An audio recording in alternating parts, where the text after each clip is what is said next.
Le grand jury RTL Le Figaro LCI. Invité aujourd'hui, Adrien Quatennens, député et coordinateur de la France Insoumise. Le débat est dirigé par Benjamin Sportouche. Bonjour à tous et merci pour votre figidélité. Bonjour Adrien Quatennens. Bonjour. Bienvenue dans ce grand jury, votre premier grand jury. Et à mes côtés pour vous interroger, Guillaume Roquette du Figaro. Bonjour Guillaume.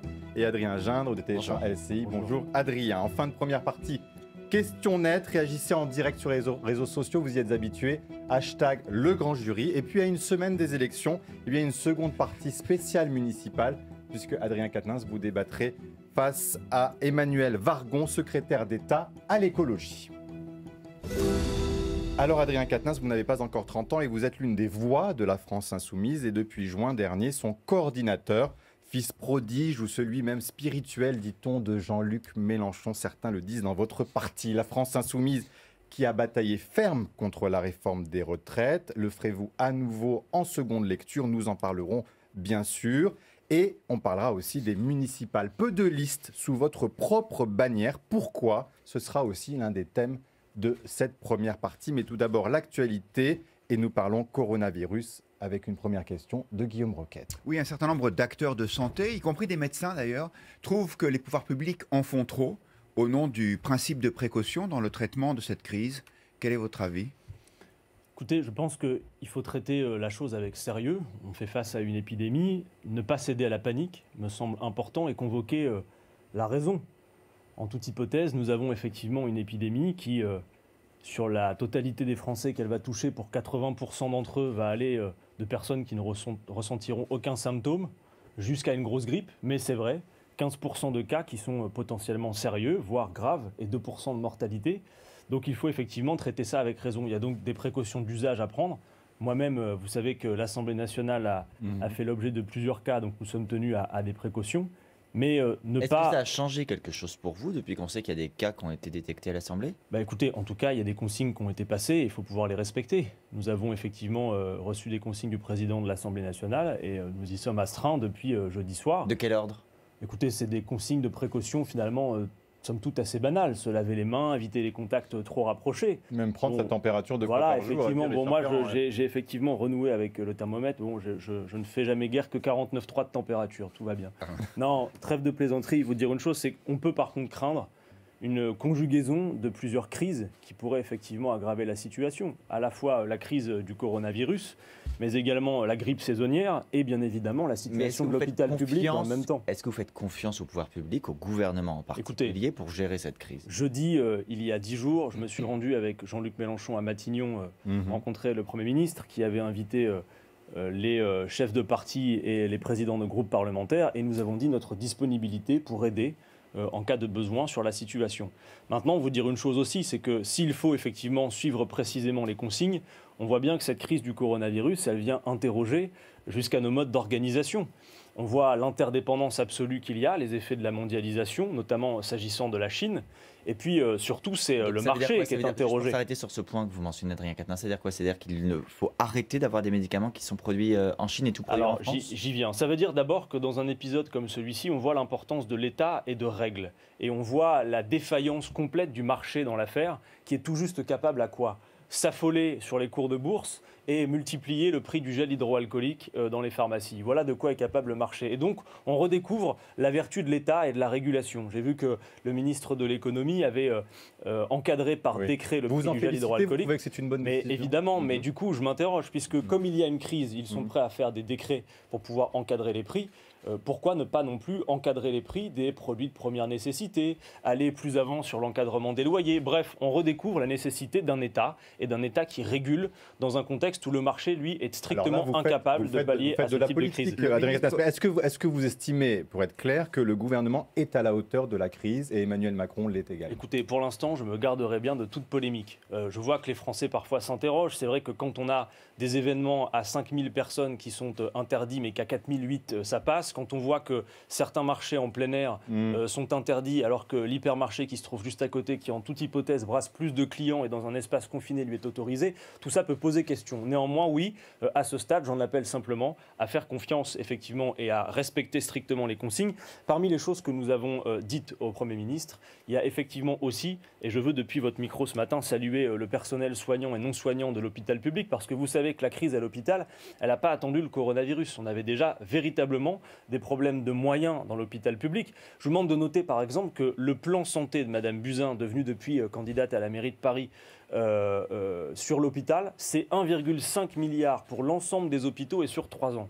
Voyez-vous, 1,5 milliard, juste à titre de référence, c'est le budget du seul CHU de Lille pour une seule année. Voyez, donc c'est clairement insuffisant. L'hôpital n'a pas les moyens aujourd'hui de faire face à la crise du coronavirus. Effectivement, je crois qu'il faut que le Premier ministre et le gouvernement mettent des moyens supplémentaires, humains et financiers, pour y faire face. Parce que, je le disais, avant même le coronavirus, la situation était déjà critique. Combien écoutez, déjà faire en sorte qu'il n'y ait pas de nouveau plan d'économie en 2020. C'est la demande minimale du personnel et du collectif. Mais quelle rallonge budgétaire demandez-vous ? Écoutez, il faudrait effectivement, à minima, qu'on puisse considérer que sur le prochain PLFSS, il n'y ait plus d'économie. Parce que systématiquement, c'est à chaque fois des mesures d'économie supplémentaires qui sont demandées à l'hôpital public. Et surtout, je veux dire une chose, vous m'interrogiez sur les médicaments. Nous avons effectivement reformulé au Premier ministre une proposition que nous avions déjà faite, qui est celle d'un pôle public du médicament en France. Pourquoi ? Parce qu'il y a 30 ans, voyez-vous, 80% des médicaments étaient produits sur le sol européen, une grande partie d'ailleurs en France. Et aujourd'hui, nous sommes dépendants de la Chine à près de 90% pour l'essentiel des molécules. Je parle pas là des traitements pour le coronavirus, d'ailleurs à cette heure il n'en existe pas, mais pour l'ensemble des molécules et des matières premières pour fabriquer des médicaments pour toutes sortes de traitements. Vous dites comme Marine Le Pen pour relocaliser en France. Pardon ? Vous dites comme Marine Le Pen, il faut relocaliser en France. Je ne sais pas si je dis comme Marine Le Pen ou si c'est Marine Le Pen qui dit comme moi. Et puis je me garderai bien de ce genre de comparaison parce que, vous savez, il y a toujours cette petite logique politicienne qui vise à faire en sorte que dès qu'on raconte quelque chose qui est similaire, dès qu'il y a les mêmes mots dans notre bouche, on voudrait y voir quelques proximités politiques. On y viendra sans doute après sur d'autres sujets. Ça n'est absolument pas le cas. Non, je ne crois pas que Marine Le Pen dise depuis aussi longtemps que la France Insoumise qu'il nous faut un pôle public du médicament qui permettrait... Attendez, laissez-moi, avant de passer... Non mais attendez. Le logiciel politique du Rassemblement national n'a strictement rien à voir avec celui de la France Insoumise. Nous en appelons... Vous avez du libéralisme ou du libre-échange ? Non, mais bon, en toute hypothèse, puisqu'on parle du coronavirus et de la manière de le traiter, excusez-moi de ne pas vouloir tomber dans la petite logique qui vise à tomber très vite dans la cour d'école politicienne pour savoir si nous racontons la même chose que le Rassemblement national. Vous dire une chose très clairement.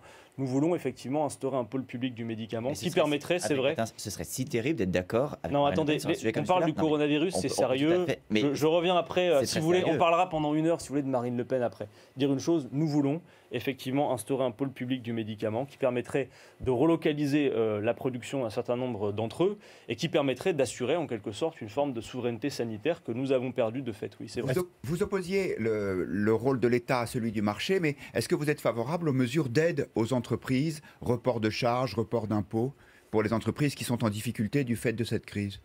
Incontestablement, il y a des difficultés à pouvoir prendre en charge et l'État doit être à la hauteur, y compris s'il s'agit de faire en sorte que des entreprises aient les moyens de faire face à la crise. Effectivement, je crois que c'est bien à l'État de réguler cette situation par des mesures telles qu'il faut les prendre.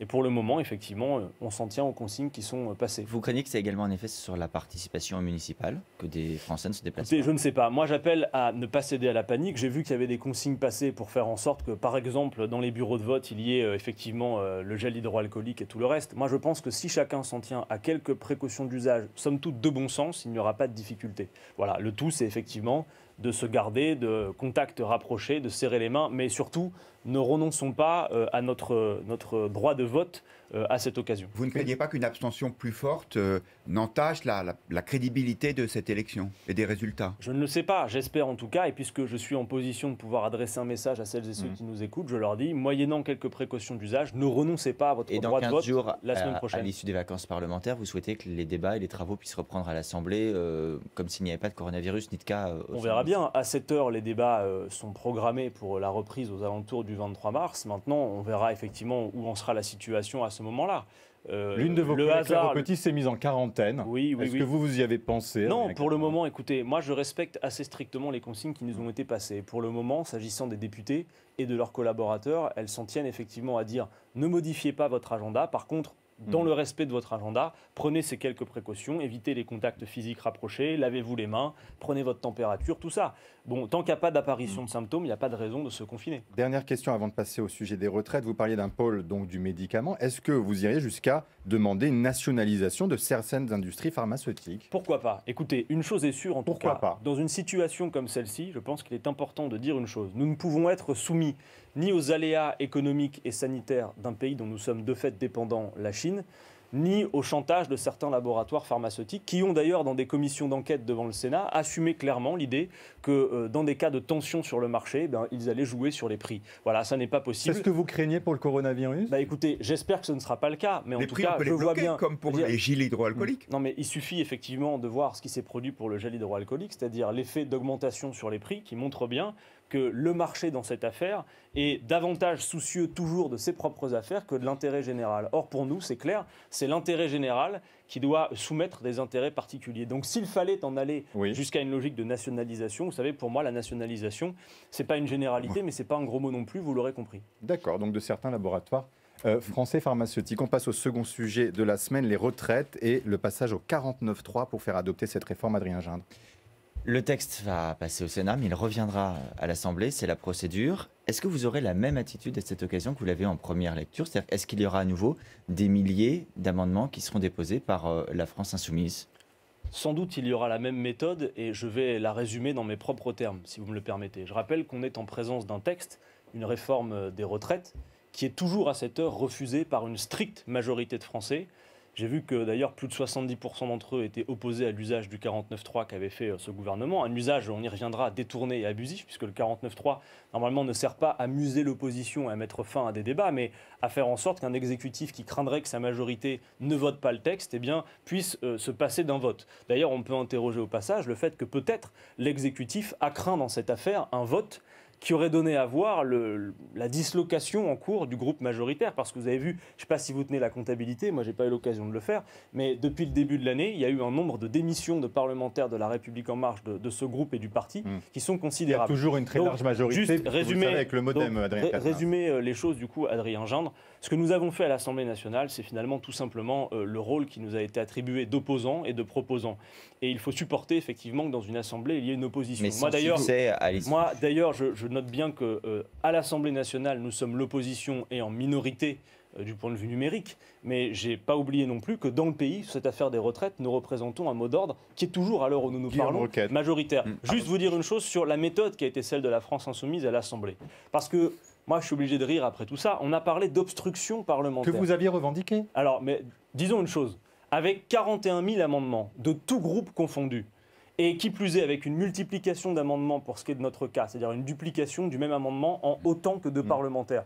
Ça ne permet pas de les défendre 17 fois, ça permet de prendre la parole qu'une seule fois, mais de s'assurer, qui que ce soit, qui soit sur nos bancs à toute heure du jour ou de la nuit, que l'amendement puisse être défendu. Très franchement, vous êtes des observateurs aguerris de la vie politique. S'il s'était agi de faire de l'obstruction parlementaire, vous pourriez vous moquer de nous et nous dire que nous n'avons pas été à la hauteur. Car les grandes heures de l'obstruction parlementaire à l'Assemblée nationale, ça a été par exemple quand Mme Boutin montait à la tribune de l'Assemblée pour lire la Bible, ou quand il y a eu sur GDF 137 000 amendements, quand on a privatisé TF1, il y a eu 2 mois pleins et entiers. Vous avez été des petits bras ou petits bras ou je veux dire simplement que la méthode a été celle d'une multiplication d'amendements, mais qu'elle a servi à animer le débat de fond. Contrairement à ce qu'a affirmé avec un mensonge éhonté Édouard Philippe, le débat de fond a eu lieu et il a beaucoup eu lieu grâce aux Insoumis à l'Assemblée nationale. Attendez, juste une chose, vous dire que par exemple, quand il a été dit que nous avons débattu pour savoir si on remplaçait un mot par un autre, c'est faux. Nous avons eu des amendements de forme qui, effectivement, remplaçaient un mot par un autre. Mais nous avons pour l'essentiel débattu du fond, et sans doute c'est pour cela que le débat a été interrompu. Justement, à un moment essentiel. Sur le fond, on a compris que si la France Insoumise arrivait au pouvoir, elle rétablirait la retraite à 60 ans, à taux plein avec 40 annuités. Est-ce que vous avez chiffré le coût d'une telle mesure ? Bien sûr. D'abord, résumer la logique de M. Macron et la nôtre, pour que chacun la comprenne bien.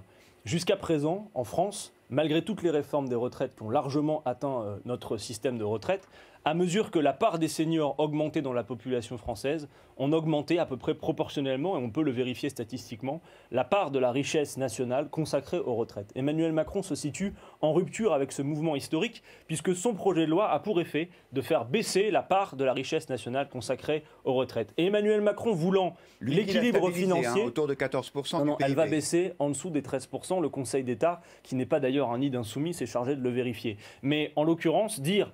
La part des richesses consacrées aux retraites va baisser, mais nous voulons l'équilibre financier. Ça veut dire que la seule variable d'ajustement, c'est le niveau des pensions des Français. Et d'ailleurs, quand vous retirez tous les éléments de langage, tous plus fumeux les uns que les autres... Ou le report de l'âge. Mais c'est la même chose, cher ami, parce qu'en réalité, regardez, si vous dites on baisse le niveau des pensions, ce qui est a priori inacceptable pour un responsable politique, ou vous devez travailler plus longtemps pour atteindre le même niveau des pensions, en fait, c'est deux manières de dire la même chose. Parce que si au même âge, pour atteindre le même niveau de pension, il faut travailler plus longtemps, c'est bien qu'à ce même âge, votre niveau de pension a diminué. Guillaume Roquette, combien coûterait votre projet ? Vous avez raison. Moi, nous avons présenté depuis le mois de décembre un contre-projet de la France Insoumise, puisque je l'ai dit, nous ne sommes pas une opposition principielle, nous faisons beaucoup de propositions. Et d'ailleurs, ce document, je l'ai remis en main propre du Premier ministre Édouard Philippe, car il répond donc à un document intitulé Retraite contre-projet, je le dis pour nos auditeurs, de l'avenir en commun. Merci pour cette page de publicité. Je lui ai remis, nous avons des auditeurs. Je lui ai remis en main propre pour la raison qu'il avait dit, sur votre antenne d'ailleurs, c'était sur RTL, je le crois,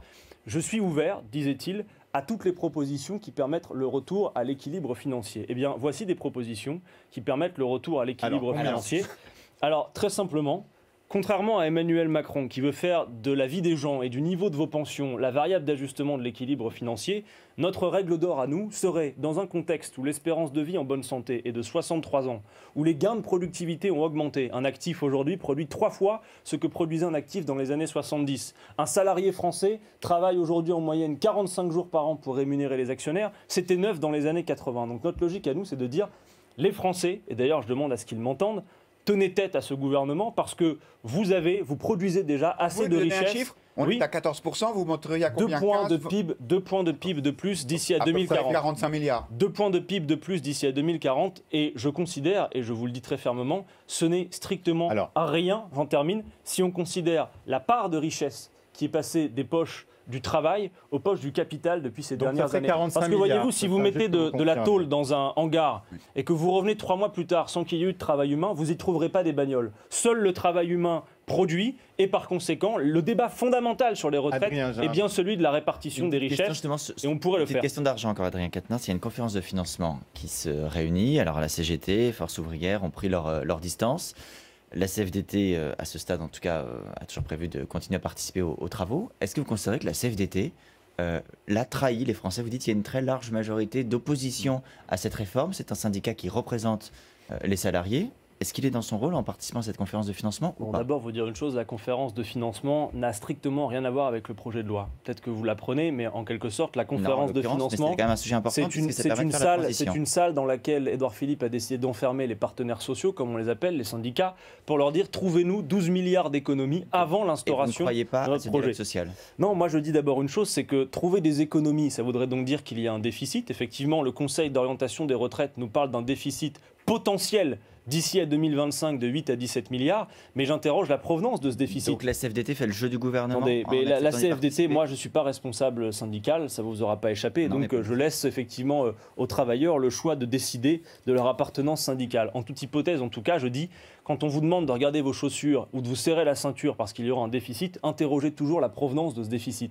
Car si déficit il devait y avoir, il est d'abord une construction politique sciemment organisée, notamment par le gouvernement, en exonération de charges, etc. Comme aujourd'hui, juste, nous sommes le 8 mars, c'est la journée du droit, la journée internationale du droit des femmes. S'agissant des retraites, dire une chose, l'égalité salariale entre les femmes et les hommes, par exemple, c'est vrai que dans ce pays, les femmes gagnent en moyenne 22% de moins que les hommes à travail égal, que leurs pensions de retraite sont inférieures de 18% à celles des hommes en moyenne, eh bien si nous faisions véritablement l'égalité salariale entre les femmes et les hommes, compte tenu des cotisations en plus dans les caisses qui en résulteraient, autour de 5 milliards, nous pourrions financer pour le court terme la retraite à 60 ans. Et de la même manière, dit les Adrien femmes ont Quatennens. prétendument été présentées comme les grandes gagnantes de ce projet. Si elles manifesteront tout à l'heure, c'est notamment parce qu'elles ont compris, comme elles subissent le plus le travail précaire et notamment effectivement les carrières hachées, que s'agissant du calcul qui va passer sur toute la durée de la carrière, elles seront effectivement les grandes perdantes de ce projet de loi. Les associations féministes qui protestent contre des violences policières hier soir lors de la manifestation parisienne. Oui, le droit de manifester est de plus en plus remis en cause dans ce pays.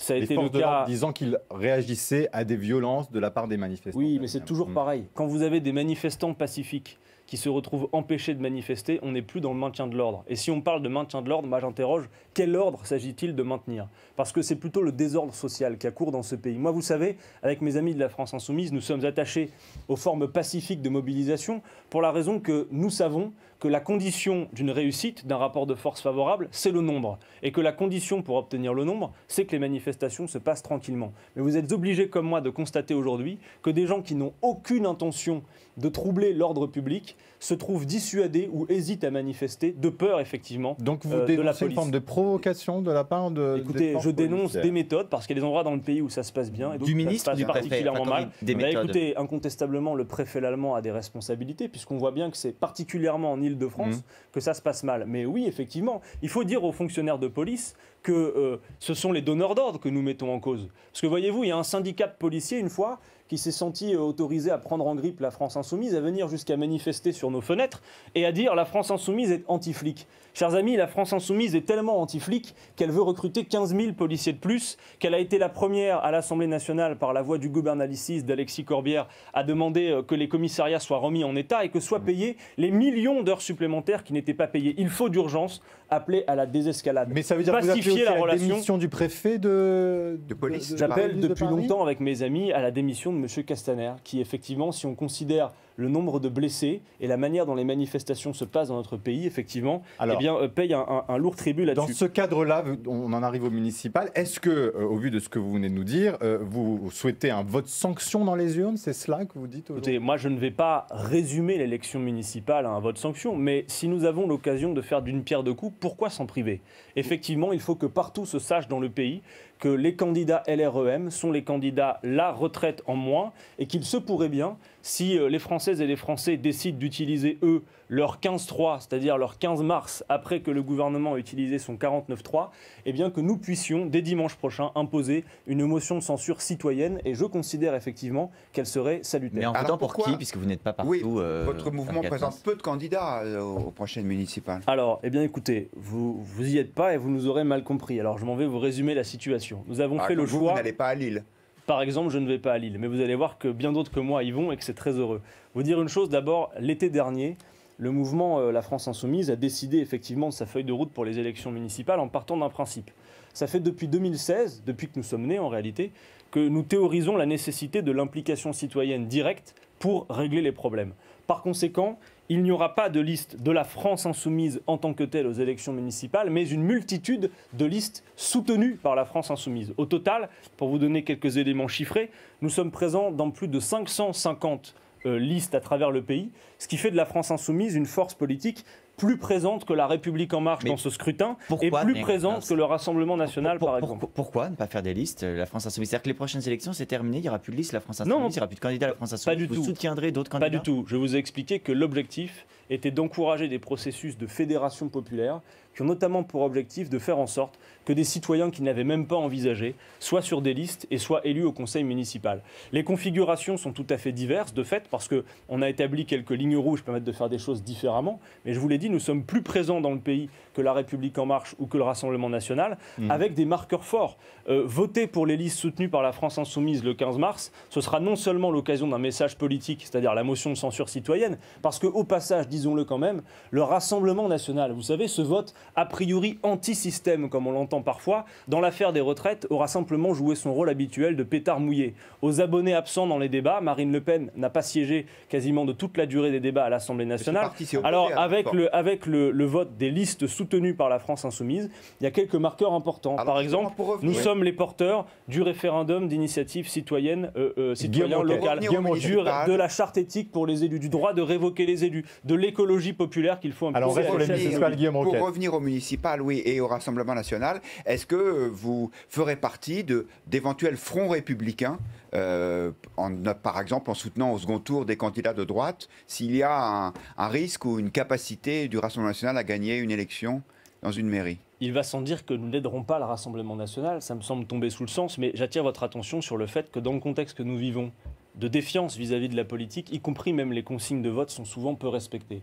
Donc on ne va pas jouer le second tour avant d'avoir joué le premier. Pas de ce fait. Non mais on ne va pas jouer le second tour avant d'avoir joué le premier. D'abord, il appartiendra aux listes que nous soutenons de décider entre colistiers de ce qu'elles voudront faire. Pour nous, c'est clair, il ne peut pas y avoir de vote pour le Rassemblement national. Par exemple, à Perpignan, oui. C'est une ville qui va être regardée de près, il y aura Louis Alliot, candidat du Rassemblement national. S'il se retrouve en tête, est-ce que vous appellerez à voter pour le candidat Les Républicains si celui-ci est second? Mais nous verrons. Je serai en mesure je serai en mesure de vous répondre lorsque le score aura été établi. Vous n'avez pas de position lorsque de principe la liste face au Rassemblement national. Non, et d'ailleurs, je crois qu'avoir des positions de principe est tout à fait inefficace. Moi, face au Rassemblement national, je vais vous dire une chose. Non, mais je vais vous dire une chose, Adrien Jeanne, une bonne fois pour toutes. Sur le Rassemblement national, dans notre pays, ça fait maintenant plusieurs années qu'il monte. Et la seule méthode qu'on aurait à lui opposer, c'est le front républicain en dernière instance, ou le fait de crier au fascisme. Moi, je vais vous dire une chose, je pense que la méthode que j'emploie face au Rassemblement national, elle est plus efficace. C'est-à-dire assumer le combat de fond et des idées face à Marine Le Pen, qui, dans un contexte comme celui des retraites, a été tout juste bonne à faire des incantations sur les plateaux de télévision, mais n'a rien de conséquent à proposer. C'est pas Marine Le Pen qui vous proposera un contre-projet solide comme celui-là. Donc je m'adresse, y compris... ne sera plus, donc ne je sera pas m'adresse, mais mettez de côté votre front vous. républicain pour l'instant et entendez ce que je vous dis. Je m'adresse, attendez, écoutez-moi, je m'adresse y compris à celles et ceux qui, dans notre pays, pensent que voter pour le Rassemblement national serait en quelque sorte en capacité de résoudre leurs problèmes. Ça fait plus d'1 an et demi que se mobilisent dans le pays des gens en colère, qui demandent un meilleur partage des richesses, qui demandent une augmentation des salaires. Madame Le Pen continue sur les plateaux de télé à dire son opposition à la hausse du SMIC. Donc je vous dis une chose, quand vous pensez qu'en votant pour le Rassemblement national, vous mettez un coup de pied dans la fourmilière, en fait souvent le coup de pied, vous le mettez à vous-même. Donc je crois effectivement que c'est plus efficace que des incantations et des verbiages sur un quelconque front républicain. Laissez passer le premier tour, retrouvons-nous au second, et vous verrez que notre méthode est plus efficace pour les faire reculer. On va même parler encore un tout petit peu du car il faut les faire reculer. Si vous le voulez bien, pour pas parler que du Rassemblement national, mais parler du gouvernement. Vous avez dit tout à l'heure, il ne faut pas que ce soit uniquement à votre sanction, mais ça peut l'être. Au Havre, le Premier ministre a choisi de prendre la tête de liste. Si jamais il venait à perdre l'élection municipale, prenons un temps d'avance et parlons des principes. Est-ce que pour vous, par principe, il doit quitter Matignon? Est-ce qu'il leur a été désavoué par les Français et donc devra quitter le pouvoir? C'est clair. D'abord, je veux quand même signifier le caractère d'indignité, parce que sur l'affaire des retraites et du 49.3, c'est tout de même une défaite morale particulière pour Édouard Philippe et ce gouvernement. D'abord, on a un Premier ministre qui, au moment de la crise du coronavirus et des retraites, s'en va faire candidat au Havre, pour, a priori, si on a bien compris, ne pas être maire en définitive, et en quelque sorte utilise le 49.3. Sa majorité refuse ensuite une commission d'enquête proposée par le Parti socialiste pour l'étude d'impact, puis ils finissent seuls dans l'Assemblée à voter à 98 contre 1 le texte. C'est une défaite et une déroute morale absolument importante. Donc oui, le Havre effectivement nous intéresse particulièrement. Nous y soutenons le candidat communiste Jean-Paul Lecoq. Nous sommes d'ailleurs engagés avec les communistes dans quelques 200 communes à travers le pays. Et effectivement, il y a là-bas la capacité d'adresser un message clair. Si Édouard Philippe est battu au Havre, effectivement, c'est le gouvernement qui peut tomber. Et dans ce cas-là, on aura été au bout de la logique de motion de censure citoyenne. Je l'appelle de mes voeux, bien sûr. Votre parti a qualifié le régime d'Emmanuel Macron d'autoritaire. C'est un mot très fort. Nous sommes une démocratie. Le 49.3 est prévu par la Constitution. En quoi est-ce que ce régime est autoritaire ? Alors d'abord, on vient de parler à l'instant des violences policières. Moi, j'ai dit qu'il fallait d'urgence pacifier les relations entre la population et sa police républicaine. Oui, mais il y a un usage particulier, effectivement, pour dissuader des manifestations. De la même manière, sur les mobilisations syndicales, il y a une véritable chasse aux sorcières qui se fait avec des intimidations très claires. Je peux encore en être témoin, pas plus tard qu'hier, dans le Nord, à Kargil, où les syndicalistes m'ont fait état, effectivement, de la répression syndicale qui s'y opère. Et puis, il y a aussi une certaine... De la répression et puis, il y a aussi une répression publique contre les syndicats ? Incontestablement, ce gouvernement, effectivement, a un pli autoritaire, voire même, nous l'avons dit, des pulsions totalitaires. Quel pays, Adrien Quatennens ? Est-ce que vous nous compareriez à la Chine ? Non, je ne nous compare pas, je nous analyse. je préfère le faire. Et en réalité, ce que je vous dis, c'est qu'on voit bien dans la méthode de ce gouvernement, mais finalement, ce qu'on peut constater d'ailleurs un peu partout dans le monde, c'est que le libéralisme économique exacerbé, en quelque sorte, est le principal ennemi aujourd'hui des libertés publiques. Nous le voyons bien. Et ce gouvernement, en utilisant le 49.3 de manière détournée et abusive, sur un texte qui, en plus, ne correspond même pas au programme présidentiel. Parce que c'est peut-être là le plus grave. Parlons de démocratie un instant. Emmanuel Macron a été élu, ça ne m'aura pas échappé. Et je vous ferai même l'économie d'un débat sur le cadre particulier de son élection. Mais il a été élu sur un programme que cette majorité en cours d'érosion revendique. Et dans le programme, on nous annonçait un projet de réforme des retraites universel. Il n'en est rien. On nous annonçait 1 euro cotisé offrira les mêmes droits. Il n'en est rien. On nous annonçait que les agriculteurs... Laissez-moi terminer, s'il vous plaît. Laissez-moi terminer. On nous annonçait que les agriculteurs auraient 1 000 euros de pension minimum. 40% n'en verront pas la couleur. On nous annonçait que la valeur du point serait garantie, elle sera indexée sur un indice qui n'existe pas. Et on ne nous parlait pas de carrière complète, mais on sait désormais, grâce au débat qu'ont permis les Insoumis à l'Assemblée nationale, que la carrière complète faisait référence à un volume horaire travaillé, qui laisse d'ailleurs penser que la suite, ce sera l'intensification de la durée de travail. Donc je vais même vous dire, ils sont illégitimes. Ils n'ont pas de mandat sur la réforme des retraites. Oui, ils ont été élus... Attendez, je vais me calmer un instant pour pas que vous me fassiez dire autre chose. Et je vais vous répéter tranquillement. Ils sont légitimes au sens où ils ont été élus dans cette Assemblée. Mais sur leur réforme des retraites, oui, ils n'ont aucun mandat. Et oui, ils sont illégitimes. Ils ont une majorité à l'Assemblée. Mais ça ne m'a pas échappé, c'est pas ce que je vous dis. Je vous dis que la réforme des retraites est illégitime. C'est clair, la réforme des retraites. Parce que dans le programme d'Emmanuel Macron, c'était écrit « Nous ne toucherons ni à l'âge de départ, ni au niveau des pensions ». Ce projet de loi ne fait que ça, que ça. Donc cette réforme des retraites est toujours refusée et la bataille n'est pas terminée, non seulement parce que la navette parlementaire va se poursuivre, mais aussi parce qu'effectivement, dans une semaine, il y a des élections municipales et que ce peut être l'occasion de censurer ce gouvernement. De questions express. Le grand jury, question express. Adrien Quatennens, pour ou contre le César remis à Roman Polanski la semaine dernière? Contre, absolument contre. Il ne s'agit pas de... Pour ou contre? Il ne s'agit pas de juger la qualité du film, mais clairement, dans ce contexte particulier, il est absolument détestable d'avoir fait le choix de récompenser Roman Polanski. Pour ou contre, Adrien Quatennens, le paquet de cigarettes à 10 €? Écoutez, je n'arrive pas à dire si c'est très efficace en réalité, mais si ça l'est, pourquoi pas. Vous vous interrogez sur l'efficacité du paquet de cigarettes à 10 €? Si ça l'est, en tout cas, je suis favorable. Pour ou contre, Adrien Quatennens, une candidature unique de la gauche en 2022? Très franchement, il paraît assez peu probable tout de même qu'un candidat, par exemple, du Parti socialiste comme Bernard Cazeneuve ait envie de soutenir un insoumis. Et pour vous dire franchement, je crois que l'inverse est assez peu probable aussi. Donc je ne suis pas certain qu'il faille courir après des scénarios aussi peu probables. Alors pour ou contre une primaire de la gauche? Contre. D'accord. Et pour ou contre une candidature d'Adrien Quatennens au régional dans les Hauts-de-France en 2021? Je me prononcerai le moment venu. Je garde le suspense parce que dans les municipales, j'avais à peine mis un bout d'orteil à l'Assemblée que j'étais déjà candidat aux municipales.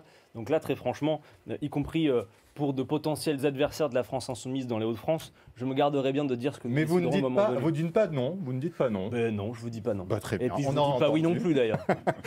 C'est l'heure de questions nettes. Le grand jury, question nette. Bonjour Marie-Pierre Haddad. Bonjour à tous, bonjour Adrien Quatennens. Bonjour. Alors en fin de semaine, François Hollande était devant les étudiants de l'université Paris 2, Panthéon-Assas, et l'ancien président n'a pas épargné Jean-Luc Mélenchon. C'est un homme talentueux, mais ce n'est pas parce qu'on a du talent qu'on a des idées. Voilà ce qu'a dit François Hollande. D'après vous, est-ce que talent et idées, ça va forcément de pair ? Plutôt, en tout cas en ce qui concerne Jean-Luc Mélenchon, ça me paraît assez évident. Et en ce qui concerne François Hollande, je crois que ça l'est moins. Le message est passé. On avait aussi une autre question. Il y a une phrase de Ségolène Royal qui a fait mouche cette semaine. Elle a déclaré « Si j'avais été aux responsabilités, les gilets jaunes, ça ne durait pas 48 heures ». Est-ce que, d'après vous, elle peut fédérer la gauche en 2022 ? Je n'en suis pas. Parler comme ça. Non, je ne le crois pas. Je ne sais même plus d'ailleurs ce qu'elle veut faire, parce qu'en fait, un coup elle est candidate, un coup elle ne l'est pas. Bon, ce que je vois en fait en réalité, c'est que si on regarde un peu comment les choses se présentent, dès 2020 d'ailleurs pour 2022, j'ai donc noté M. Bernard Cazeneuve, Mme Ségolène Royal, M. Yannick Jadot, peut-être M. Fabien Roussel. Bon, ça commence à faire beaucoup. Non, en réalité, Vous voulez Jean-Luc Mélenchon toujours? Écoutez, moi, pas par principe. Moi, je considère, si je vois effectivement cette pagaille grandissante dans le pays, donc je suis à peu près certain qu'elle va ne faire qu'augmenter d'ici à 2022. Je vois bien quel va être le profil qu'il va falloir pouvoir incarner en 2022. On nous dit qu'effectivement l'élection, et je le crois, va se jouer beaucoup sur le régalien, sur l'écologie. Je crois que Jean-Luc Mélenchon, dans l'incarnation dont il est capable, d'une république jusqu'au bout, effectivement, serait tout à fait un bon candidat et que son expérience, effectivement, va plutôt en sa faveur dans la période. Il a déjà échoué à 2 présidentielles en 2012 et 2017. Mais écoutez, si vous appelez échouer à la présidentielle, faire un score de près de 20%, très franchement, je vous demande de bien reconsidérer la chose. La candidature de Jean-Luc Mélenchon en 2012, c'était 11-12%. C'était près de 20% en 2017. Pourquoi pas au-delà la prochaine fois ?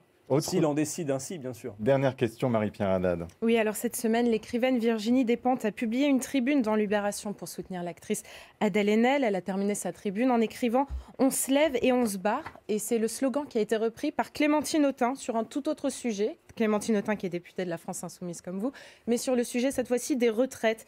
Et cette référence n'a pas été vraiment du goût de tous les internautes qui trouvent ça étrange et pas très judicieux d'associer une tribune contre les violences faites aux femmes pour dire non à la réforme des retraites. Est-ce que vous regrettez un peu cette assimilation ? Mais le combat du moment et le combat du jour, c'est effectivement celui contre les violences faites aux femmes. Et ce texte, d'ailleurs, parlait uniquement de cela. Mais il ne vous aura pas échappé aussi que le texte de Virginie Despentes parlait également, notamment, effectivement, des violences, pour le coup, antidémocratiques. Elle faisait, je crois, référence à son texte, notamment à la réforme des retraites. Donc c'est elle qui a dû en faire le parallèle. Mais effectivement, ça dit quelque chose du moment où, en quelque sorte, tout s'érode et donc les gens ne croient plus, effectivement, parfois à des cadres institutionnels, à des cadres démocratiques et les mettent en cause. Et une manière de protester, c'est effectivement ce « on se lève et on se casse ». Mais moi, l'image qui me vient en tête, par exemple, c'est celle de ces avocats mobilisés. Franchement, les avocats, ce n'est pas une profession qu'on a l'habitude de voir dans la mobilisation et qui jettent leur robe, qui est quand même une deuxième peau pour eux, hein. Ils y sont très attachés, devant leur ministre de tutelle. Eh bien, je crois que ça dit quelque chose de l'ambiance et de déconfiture qu'il y a dans ce pays et il faut effectivement y remettre de l'ordre rapidement. On se retrouve dans quelques instants pour la seconde partie de ce grand jury avec un débat Adrien Quatennens face à Emmanuelle Wargon, la secrétaire d'État à l'écologie. À tout de suite.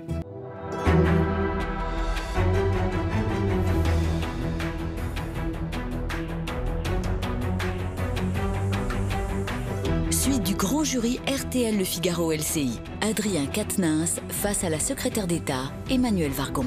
Le débat est dirigé par Benjamin Sportouche. Bonjour Emmanuelle Wargon, merci de nous avoir rejoints. Bonjour Benjamin Sportouche, bonjour Adrien Quatennens. Bonjour Madame la Ministre. Pour ce débat. Alors, première question, Emmanuelle Wargon, vous avez entendu Adrien Quatennens dans la première partie de l'émission appeler un vote sanction à l'occasion des municipales. Le président de la République lui avait dit qu'il ne tirait aucune conclusion nationale de ce scrutin.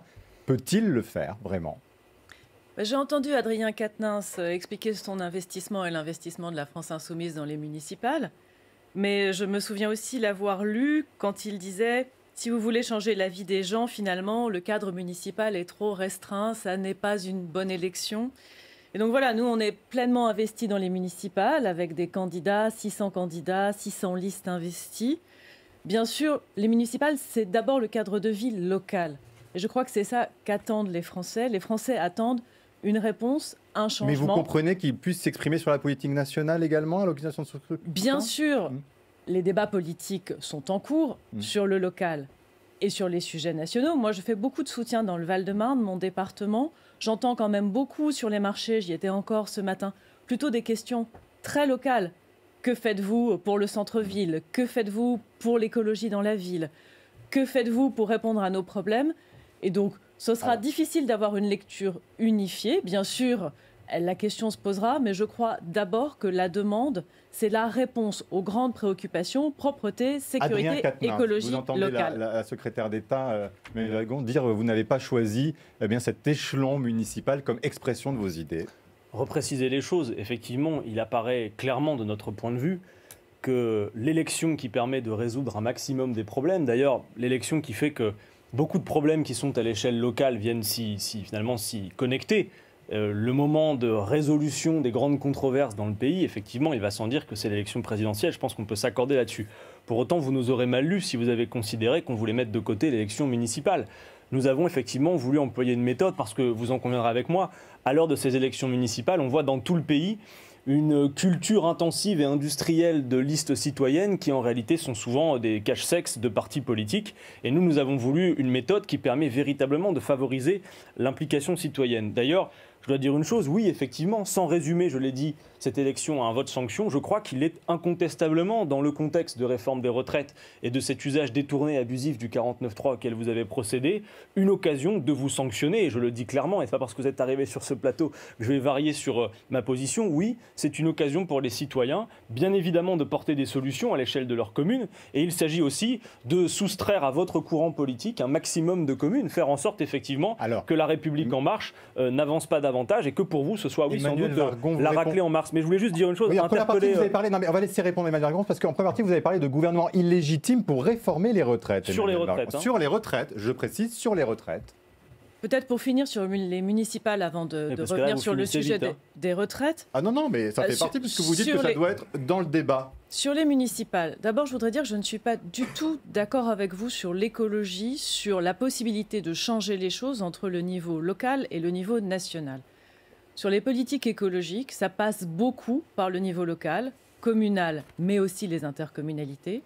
C'est là que peut vraiment entrer en action des orientations décidées au plan national, l'arrivée d'énergies renouvelables, panneaux photovoltaïques, réseaux de chaleur, etc., la végétalisation, de nouveaux espaces dans lesquels on respire mieux, etc., etc. Donc pour moi, l'échelon local, il est très important. On ne peut pas dire qu'il n'y a qu'une élection et tout ce qui ne se fait pas dans cette élection présidentielle n'a pas de sens.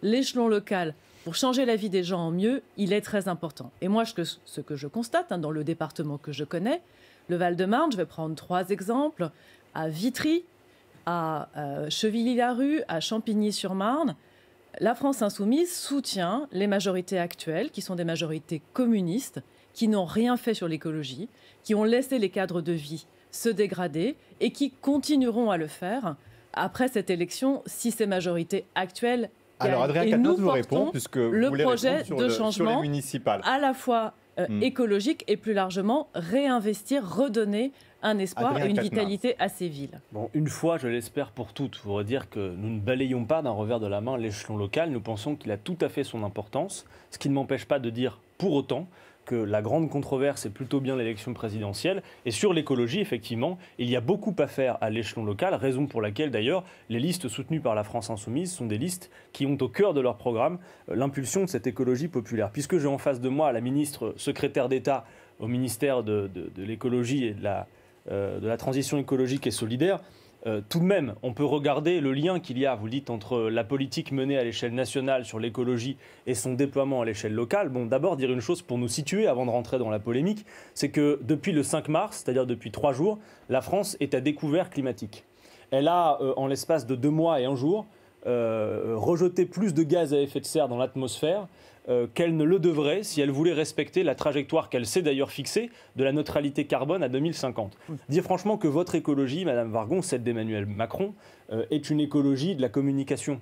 On a vu Emmanuel Macron faire sa diversion pendant le débat des retraites avec sa balade au Mont-Blanc et des images qui donnaient à penser finalement à Ushuaïa nature d'un président les mains dans les poches en train de se balader à la montagne, pendant qu'à la même heure, vos parlementaires européens à Bruxelles étaient en train de voter les traités de libre-échange entre l'Union européenne et le Vietnam qui sont climaticides. De la même manière, c'est le président de la République qui a renégocié le fait que la France, d'ici à 2023, puisse augmenter de 6% ses émissions de gaz à effet de serre. Alors voyez-vous, moi, l'écologie, je la prends effectivement dans sa globalité, en incluant l'échelon local comme un échelon pour agir, mais je veux partager avec vous, Madame la Ministre, mon diagnostic sur la situation.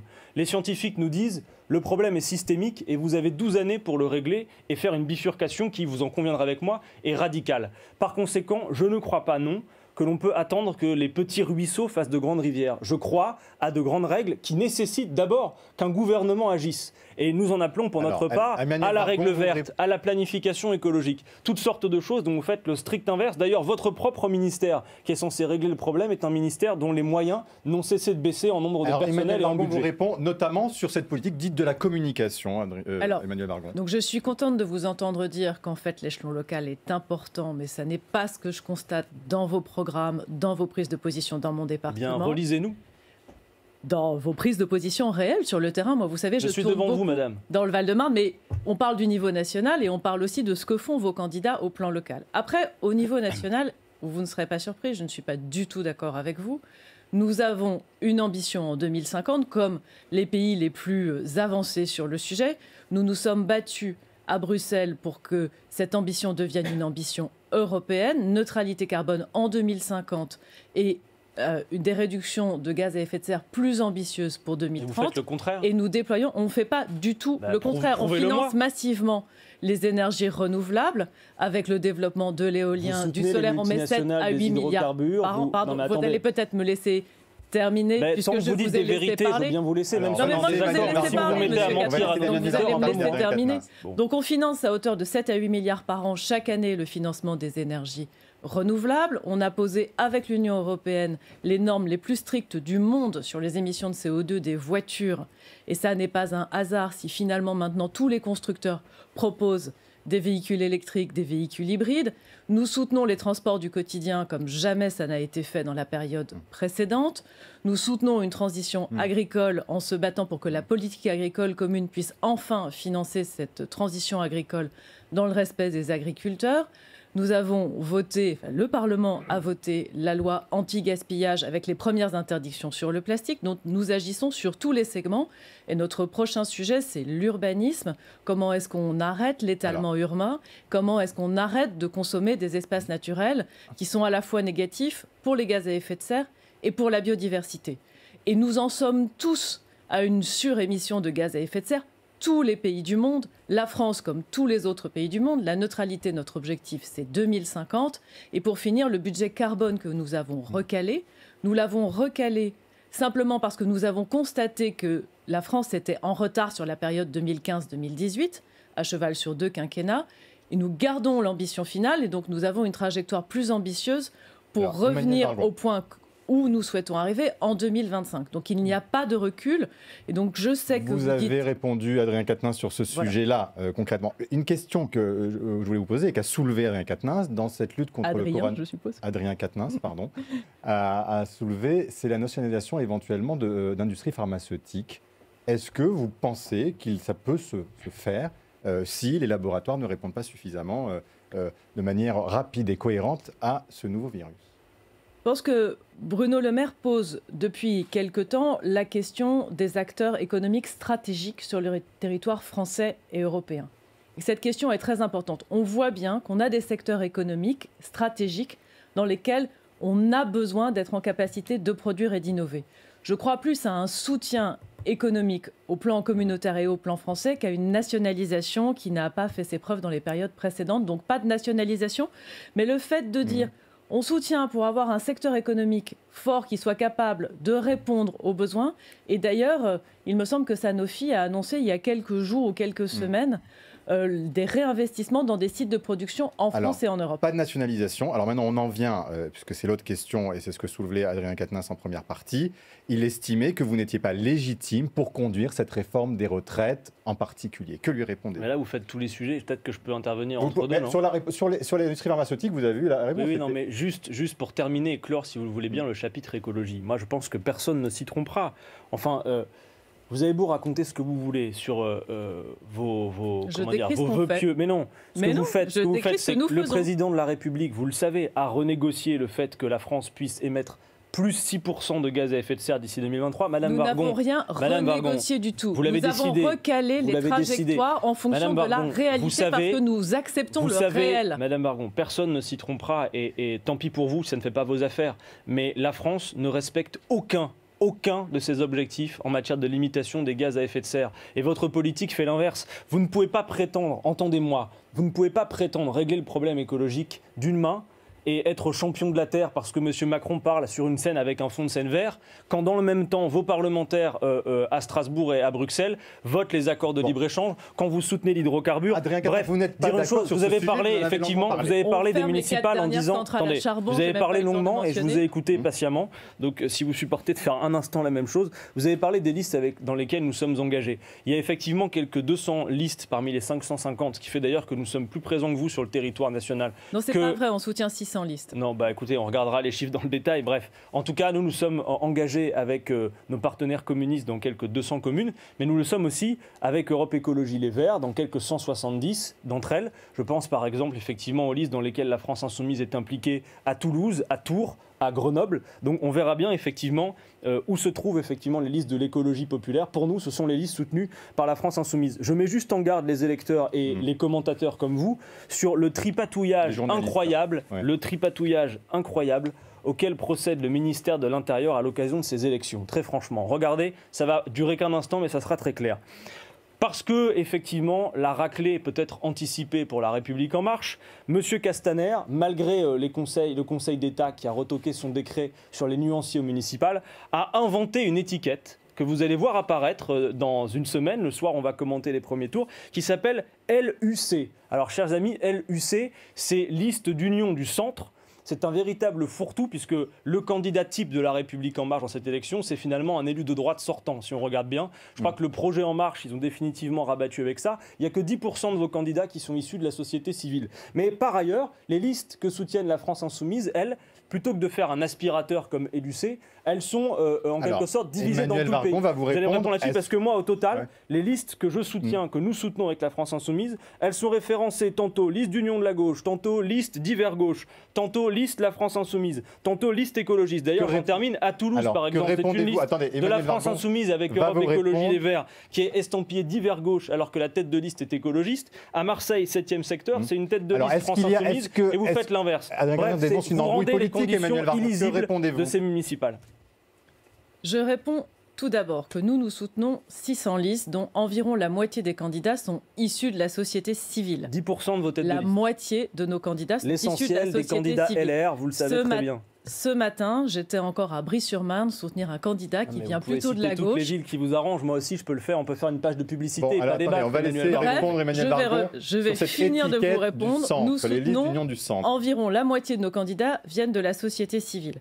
Ensuite, en ce qui concerne le nuançage sur les listes que vous soutenez, il me semble que ça prouve juste qu'en fonction des configurations, c'est ce que vous venez de dire, vous soutenez soit des élus communistes, sortants ou pas sortants, soit des élus vraiment LFI, soit des élus d'autres tendances, y compris écologistes. Et des citoyens également, beaucoup. Et que donc, du coup, le nuançage ne fait que... Vous faites la publicité, dites-le, des citoyens, beaucoup. 70 le nuançage, têtes de liste non pardon, laissez-moi finir, ce serait aimable de votre part. Le nuançage ne fait que refléter la réalité du fait que vous avez des soutiens de type différents en fonction des situations locales. Je vous arrête, mais alors faites la même chose pour vous, parce que vous, en l'occurrence, je crois qu'il y a vraiment très peu, j'ai les chiffres si vous voulez, au total, sur les municipales, il y a très peu de candidats qui sont issus de vos rangs, en fait, en réalité. Souvent, dites-le, assumez-le, c'est pas grave, vous avez le droit, mais vous soutenez des candidats LR sortants, alors, donc vous, il faudrait pouvoir aussi... On arrive au terme de ce débat. Parce que vous appelez la clarification sur les nuances, mais clairement, vous tripatouillez le résultat. Vous ne pouvez pas dire, c'est totalement faux. Nos candidats, nous soutenons un peu plus de la moitié de listes qui sont investis avec des candidats La République En Marche. L'autre moitié sont des candidats soutenus. Dans les candidats La République En Marche, beaucoup d'entre eux sont des candidats qui font de la politique au plan local et de la politique tout court pour la première fois, qui sont issus de la société civile et qui ont décidé de s'engager. Mais une majorité d'élus républicains, vous en convenez ou pas ? Qui a travaillé depuis des mois pour aller à la rencontre des citoyens dans les villes pour leur demander quels sont les sujets sur lesquels ils souhaitent que la municipalité change, c'est La République En Marche. Nous en sommes fiers et nous l'assumons.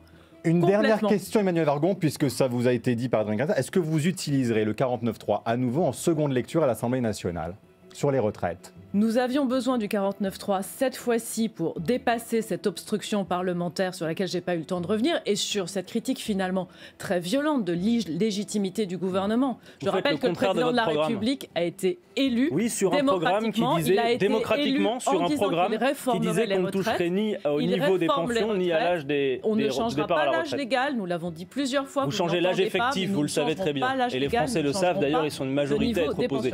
La critique en illégitimité, c'est une critique très grave, c'est une critique antidémocratique. Vous êtes légitime parce que vous avez été élu, mais vous faites autre chose. Très rapidement, vous avez la prise de pouvoir. Adrien Quatennens a 20 secondes pour vous répondre sur antidémocratique. Ce gouvernement et cette majorité sont légitimes du point de vue des élections, mais je le redis, sont illégitimes. Cette majorité sont légitimes. Laissez-moi terminer. Sont légitimes du point de vue des élections. Je suis heureuse de vous l'entendre mais dire. sont illégitimes, comme j'ai dit depuis le début de cette émission, pour une réforme des retraites qui fait le contraire de ce que le programme terminé. Donc le 15 mars. Françaises, Français, adressez clairement au gouvernement une motion de censure citoyenne en votant pour les listes Le 15 mars, soutenues par la France Insoumise. Les deux. Mais Merci vous à reviendrez, c'était mon émission aujourd'hui, madame la ministre. Merci à vous. Sans grand jury, mais Merci à vous. émission spéciale municipale sur RTL la semaine prochaine et le 22 mars. On se retrouve le 29 mars. Très belle semaine à tous, à très vite.